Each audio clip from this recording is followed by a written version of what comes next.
Okay, question number 1 है 3.7 exercise.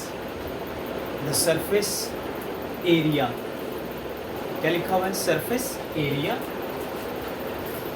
Area of cube directly varies directly, लिखा हुआ है डायरेक्टली।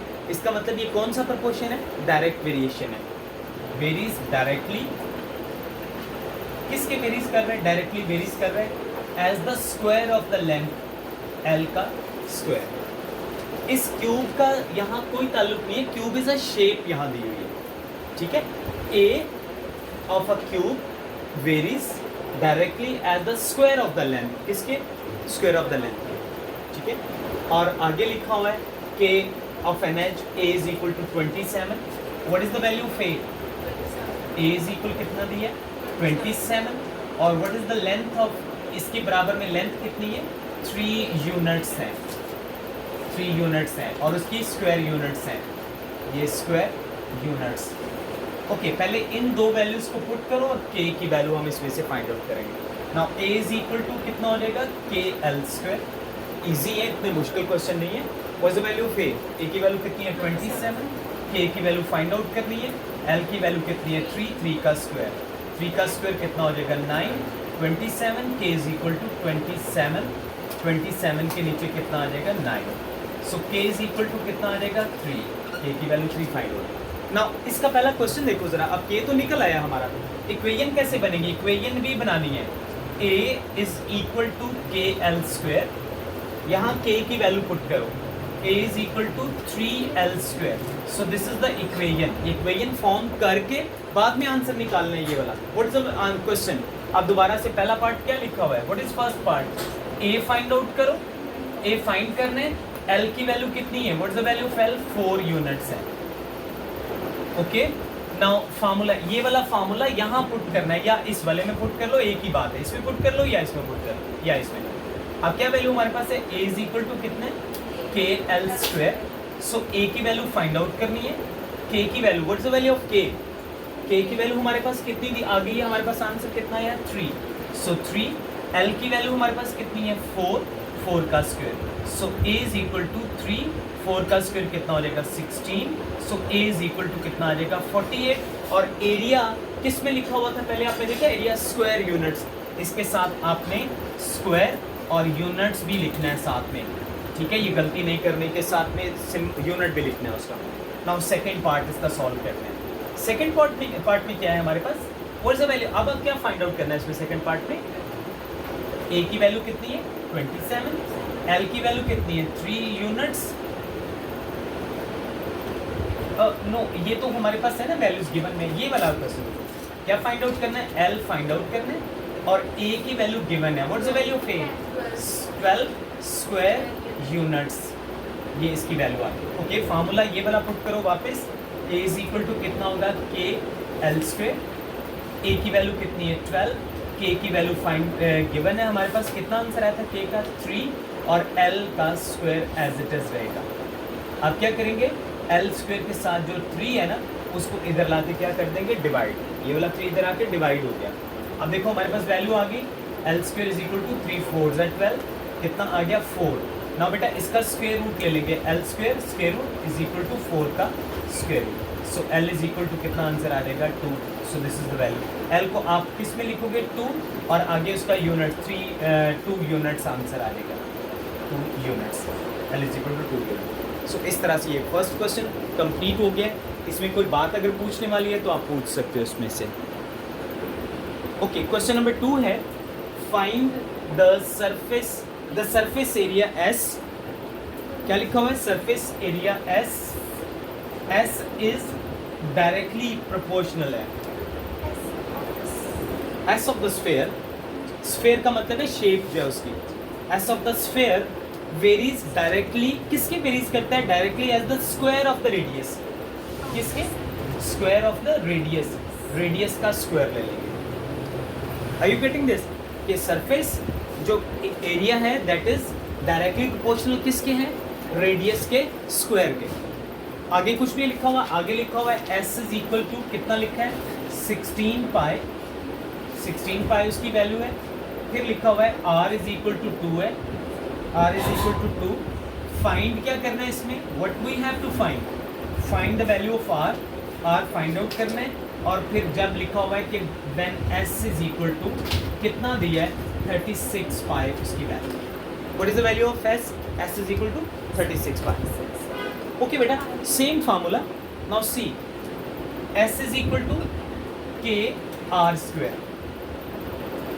कोई मुश्किल काम है, k की वैल्यू पुट किया ऑलरेडी, आप कर चुके हो। नाउ पुट द वैल्यूज, क्या वैल्यू है इसकी 16 पाई, k की वैल्यू कितनी है फाइंड करनी है, r की वैल्यू कितनी है 2 का स्क्वायर आ गया। सो k 2 का स्क्वायर कितना हो गया 4, 16 पाई ओवर कितना हो जाएगा 4, ये 4। अच्छा अगले स्टेप में कर लेते हैं इसका, यहाँ पे आ जाएगा 16 pi. So k is equal to 16 pi over कितना हो गया 4 4 is 16। What's the value of 4, k की वैल्यू कितनी निकल आई 4 पाई। इसको ऐसे ही लिख देना है, पाई लगा रहने देना साथ, उसको हटाना नहीं है। नाउ अगेन अब ये वाली वैल्यू है, क्या फाइंड आउट करना है, r, s की वैल्यू कितनी है 36। Now again put this value इस इक्वेशन में पुट करो, s is equal to k r square, s is equal to k की वैल्यू कितनी हो जाएगी 4 पाई और r स्क्वायर, ये एक इक्वेशन फॉर्म होगा। ठीक है, हर एक में पहले इक्वेशन फॉर्म कर लेनी है। Now find out the value, r find out करना है, r फाइंड आउट करना है, s इज इक्वल टू कितना है 36 पाई। पूरा क्वेश्चन की फॉर्मेशन इस तरह से बनानी है आपने। Now s is equal to k r square, this is the formula, k r square, s कितना है हमारे पास 36 पाई इज इक्वल, किसके इज इक्वल होगा k, what is the value of k, k की वैल्यू कितनी है 4 पाई और r स्क्वायर आ गया 4 pi is r square. Now बेटा r स्क्वायर को इधर आने दो ना, 36 पाई ओवर 4 पाई, पाई पाई से कैंसिल हो गया, 4 9 कितना होता है 36। What is the value of r, r square is equal to कितना हो गया, r square is equal to 9। अब इसका स्क्वायर रूट ले लो इधर भी और इधर भी, so r is equal to 3। So this is the value of r, ये आंसर आ गया इसका r का, r की वैल्यू निकल है। सो इजी है, इतना मुश्किल नहीं है। तो आप ये सेकंड क्वेश्चन है और इम्पॉर्टेंट भी है, शॉर्ट क्वेश्चंस में आ सकते हैं इस तरह का क्वेश्चन जो है। Question number 4, the intensity I of the light, intensity I, ये आई उसका साइन है इंटेंसिटी ऑफ लाइट का।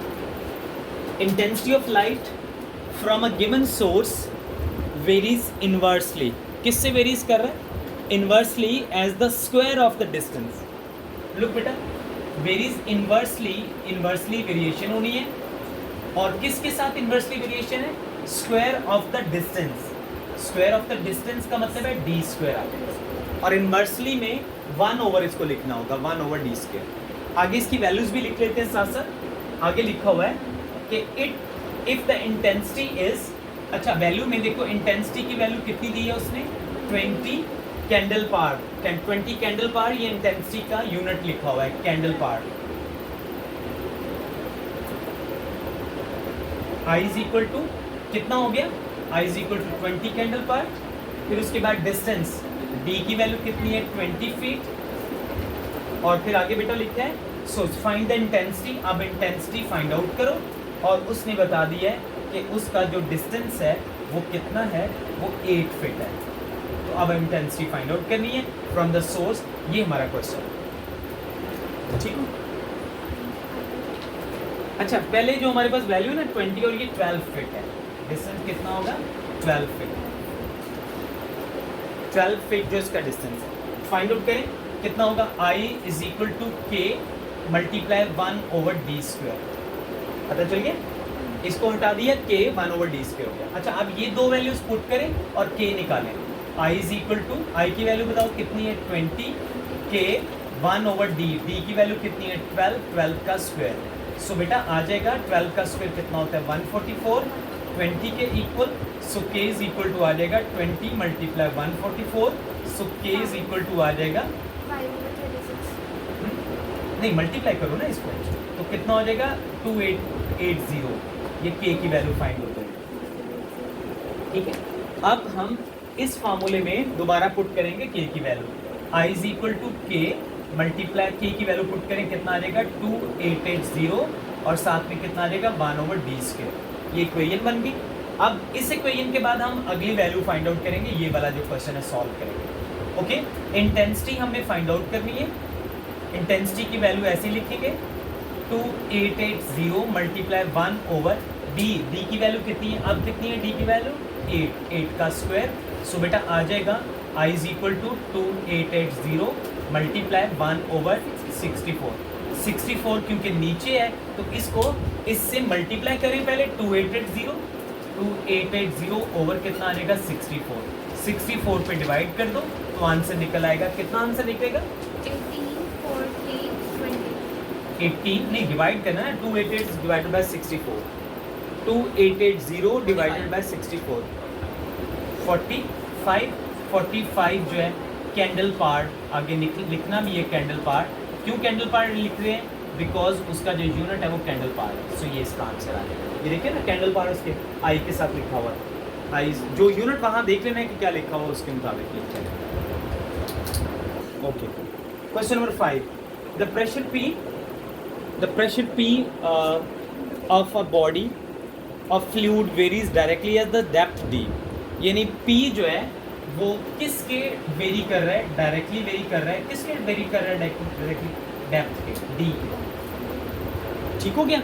आगे आएगा बेटा इसमें, if the pressure exerted on the bottom of a tank by column of fluid 5 feet. ये जो 5 फीट लिखा हुआ है ना, this is the value of D। ये 5 फीट जो है उसकी डेप्थ है, this is the depth of the feet जो है वो लेंथ को शो कर रही है, हाइट लेंथ डेप्थ। ये D आपने देख लेना कि ये डेप्थ है, ये इसकी 5 फीट डेप्थ है। आगे क्या लिखा हुआ है पढ़िए जरा, हाई इन 2.25 lb पर स्क्वायर। तो ये 2.25 ये प्रेशर है उसका, कितना प्रेशर है, प्रेशर जो है वो 2.25 lb पर स्क्वायर, ये इसका प्रेशर है। तो आगे लिखा हुआ है इन हाउ मेनी डीप मतलब डेप्थ फाइंड आउट करनी है, डेप्थ फाइंड आउट करनी है। और हाउ मेनी डीप आगे लिखा हुआ है must be fluid be exerted to pressure of 9 lb। How much deep, तो कितना प्रेशर होना चाहिए उसके ऊपर, 9 lb पर स्क्वायर इसका प्रेशर हो तो डेप्थ फाइंड आउट करनी है। ओके, अच्छा अब क्वेश्चन आपके सामने मैंने सारा डाटा बना दिया है। अब वैल्यूज देख लो, P का फार्मूला लिखा हुआ है, what is the formula for P is equal to KD आ जाएगा। ये दो वैल्यूज पुट करो, इससे K की वैल्यू निकल आएगी। What is the value of D, D की वैल्यू कितनी है 5, P की वैल्यू कितनी है 2.25, K की वैल्यू निकालने के लिए 2.25 को 5 पे डिवाइड कर देंगे। So what will be the answer, 2.25 divided by 5 divide करो 0. कितना आएगा 445। This is the value of K 0.45। Calculator पे डिवाइड करके देख लो, ये आंसर आ जाएगा। ठीक है, अच्छा K की जब वैल्यू निकल आएगी अब दोबारा इसको पुट करना है यहाँ इक्वेशन में, P is equal to K और D। K की वैल्यू कितनी है 0.45, यहाँ मैं लिख देता हूँ 0.45 और साथ में क्या आ जाएगा D। So this is the equation. अब इस इक्वेशन के अंदर से हमने क्या फाइंड आउट करना है, D फाइंड आउट करना है। What's the value of P, ये दो वैल्यू जो हमें बता रही है कि इनको फाइंड आउट करना है। P की वैल्यू कितनी है 9, 0.45 और D की वैल्यू फाइंड आउट करनी है। D फाइंड आउट करने के लिए 0.45 को इधर लेके आना है, इधर आके किस में चेंज हो जाएगा, डिवाइड में। डिवाइड में क्यों लिखा मैंने बताओ, डिवाइड में क्यों लिखा है 0, क्योंकि ये इधर मल्टीप्लाई हो रहा है और जब ये मल्टीप्लाई होगा दूसरी तरफ जाके किस में चेंज हो जाएगा, डिवाइड में चेंज होगा। ठीक है, ये ज़हन में रखना है, बाज़ दफ़ा हमें भूल जाता है कि ये कैसे हुआ है। 0.45 डिवाइड हो गया तो आंसर इसका आ जाएगा 20 आंसर आ जाएगा। और क्योंकि डेप्थ है तो ये फिट में आ जाएगी, 20 फिट उसकी डेप्थ है। सो this is the answer. Yes, question number 6 है लेबर कॉस्ट, उसका साइन भी आगे लिखा हुआ। What is the labour cost, labour cost लिखा हुआ है C varies jointly as the number of workers and the average number of days. Okay, मैं इसकी इक्वेशन बनाता हूँ। लेबर कॉस्ट जो है C, लेबर कॉस्ट किसको शो कर रहा है C। जॉइंटली का मतलब है ये वेरिएशन है, डायरेक्ट वेरिएशन। जॉइंटली किसके साथ वेरीज कर रहा है, जॉइंटली किसके साथ है बेटा, नंबर ऑफ वर्कर्स n है और मल्टीप्लाई किसके साथ, एवरेज नंबर ऑफ डेज यानी D के साथ, डेज के साथ। यानी ये रेशो बनेगी C प्रोपोर्शनल टू रेशो किसके साथ आ जाएगी, N एंड D। ये जॉइंटली रेशो है। जॉइंटली का मतलब होता है जिसमें दो वैल्यूज अब एक जैसी इकट्ठी होकर उसके साथ ज्वाइंट करें, ठीक है। आगे लिखा हुआ है कि वैल्यूज बता लिख लेते हैं इसमें से। इफ द कॉस्ट सी कितने 800, कॉस्ट ऑफ 800 वर्कर, ये वर्कर कितने थे n, वर्कर्स को किससे रिप्रेजेंट किया गया n से, ये वर्कर्स हैं तो n इज इक्वल टू 800 या 80 है 800 वर्कर्स। ओके आगे बताओ कितने 13 डेज, डी की वैल्यू जो 13 डेज है।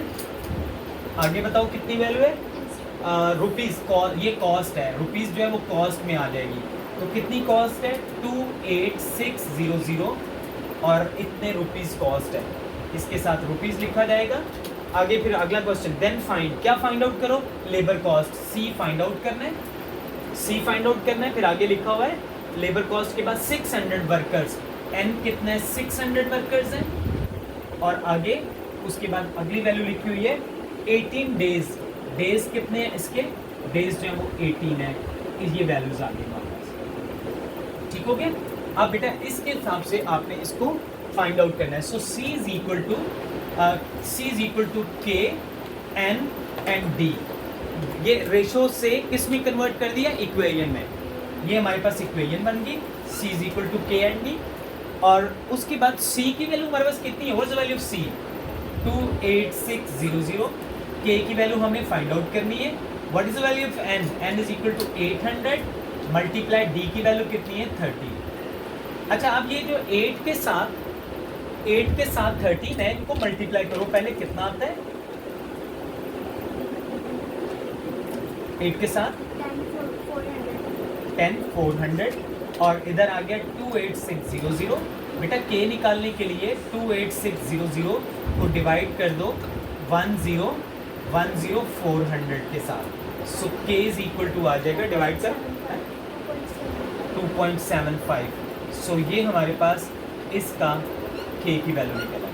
Now put this value, answer ठीक है चेक कर लें, 28600 डिवाइडेड बाय 10400 सही है।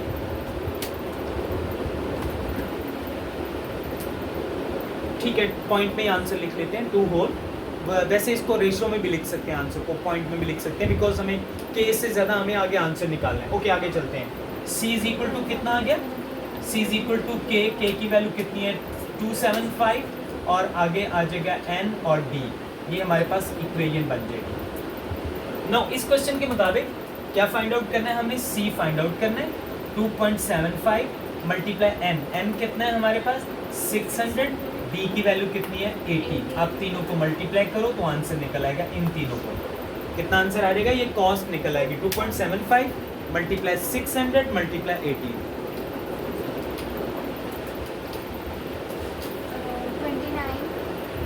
29,700, इतने रुपीस कॉस्ट है, this is the cost of इसकी जो कॉस्ट निकल आएगी। सो ये 6 क्वेश्चंस हैं, इसका 6 वाला पार्ट मैंने कर दिया।